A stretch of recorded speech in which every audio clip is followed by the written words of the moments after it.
Hello, it's Jenny here, and I'm going to show you how to Bible journal today. It's actually not as complicated as everyone makes it out to be. It's super simple, and the first step is to have your supplies, which the very first supply you should have is your Bible or a piece of paper if you don't want to get on your Bible and you just want to experiment. And I have my ESV journaling Bible, which you can see right here. It's big enough for, and the margins are big enough for you to do anything you want and not cover up the words. Even though I paint on mine, I still read it.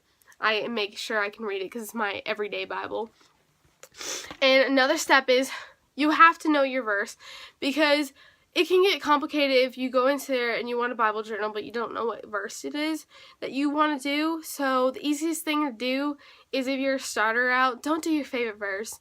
Do something that is easy, but one of your favorite verses can make it seem like, oh, you want it to have be done perfect, and it's not about perfection. It's not about perfection. It's about your art worship towards God and your walk with God, and just making it personal and illustrating your faith. And making it easier to pick a verse today to show you how to do it is, I'm taking out a day from yesterday, actually, that I didn't get to do. Is from the 'Tis the Season Illustrated Faith Devotional, and we're going to be on Everlasting, which is talking about everlasting joy in Isaiah 35:10, as well as my illustrated markers, illustrated faith markers. Love these, easy to write with, as well as my illustrated faith die cuts, super cute. Illustrated faith Christmas stamps, because it's going to be all about Christmas on this entry, as well as some of my favoritable stickers that I love. Christmas stickers, sentence stickers, all sorts of things. I've been collecting samples, supplies for a year as of yesterday, because I've been Bible journaling for a whole entire year as of yesterday. And as well as, I like to have some paper towels that I've been recycling to be messy with and just splat that all on there. As well as, you gotta have some washi tape. I am in love with washi tape, and this is not even all my washi tape. I have a whole nother washi ring. But these are most of these are my Christmas washies. They're just about fashionable, like, tape that is easy to come off and not tear your page. Super cute, super awesome, great supply to have to add some fun to your page. And we're going to start with showing, picking out everything. And here's the Christmas washi tape that comes with the devotional that incorporates with it. I begin sometimes on my entries to add a boldful stamp, and it's kind of like my title. Like, the verse is, "And the ransom of the Lord shall return and come to Zion with singing. Everlasting joy shall be upon their heads. They shall obtain gladness and joy, and sorrow and sighing shall flee away."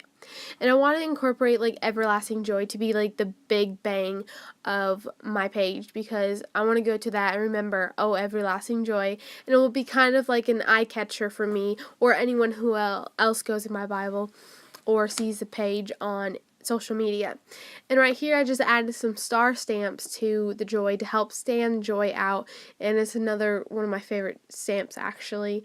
And right here I'm adding just the 24-day timeline to help incorporate 25 days to Christmas, and I'll circle the date I'm doing it on. And also, I just meditate on the word, and I gather thoughts of what God puts in my heart, and I kind of just pray and pour out my heart to Him as well. I usually worship to Him, jamming some music. And right here I just added joy to the world, and I'm going to add some green little reflection shadowing to the world stamp to help incorporate the greenery of the land that God has created, and that there's still joy to the world even with the immense of chaos happening. As well as, I'm going to pick out some die cuts here, try to figure out which one to choose, and I'm going to tape it on because I don't want to glue it, because I may change my mind later on, and it's never going to be perfect, so you have to realize that when you are journaling in your Bible, because it's not about perfection, it's just about your worship, it's a form of art worship to God. He doesn't care how perfect it looks. It's just if it comes from the heart and it's pure. And that's what he loves about it. And I'm also adding a Merry Christmas washi tape right there just to add a little bit more Christmas fun to it, as well as adding some lines underneath just to make it a little bit more simple and just pour out my heart through it and as my little prayer and thoughts to God as if I'm writing to him. I just love putting that in there and then going back to it and looking and reading my situation or whatever I put down there. Is enduring, embracing the word and my walk with God and illustrating my faith is the best part about it, is to going back to and see how far you come from it and how far God will take you. And it's an incredible journey that I've been doing for a year. Exactly yesterday, it's been a year since I've been starting Bible journaling. And I'm adding some little frilly tabs and everything, just finished touches and stuff. And I hope you like this how to Bible journal, and it's actually simple and it's not as complicated as other people think it is. Thank you and have a wonderful day.